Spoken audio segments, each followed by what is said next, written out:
No, I'm not sure I have a biggest success because I think it's the team's success.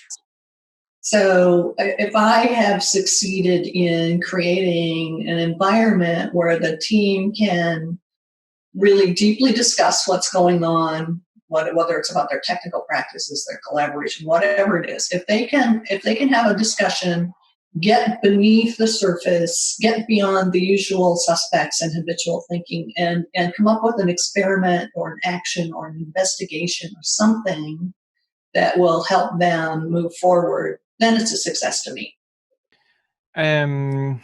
So my biggest retrospective success was at some point my team had grown a bit tired of post-its, and we have done a lot of post-it pushing over the last many retrospectives. And then I tried, let's try something else. And we tried something called Chaos Cocktail Party, which is a format without post-its whatsoever.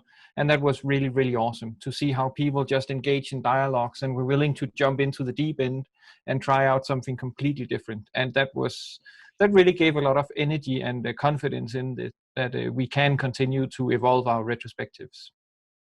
If you know the liberating structure called crowdsourcing, it works a bit like that, but in short, Chaos Cocktail Party, everybody brainstorms an idea and then they pair up with another one and exchange their ideas, share the ideas, and then they distribute 5 points between them, no half points, and then you continue to do X rounds of that, and then in the end you see which idea got the most points. Well, I would say all my high-performing teams are a result of successful retrospectives. I would like to share a story about an experience of using Speedboard game to facilitate a large distributed team retrospective using virtual collaboration forums for 42 teams. There were around 350 members who participated, and it was done during the mid of an agile transformation to get feedback from everyone across the whole organization. And I was fortunate to be part of the facilitators team along with Luke Harmon. Forums were scheduled and the whole retrospective got done over a span of 2 days.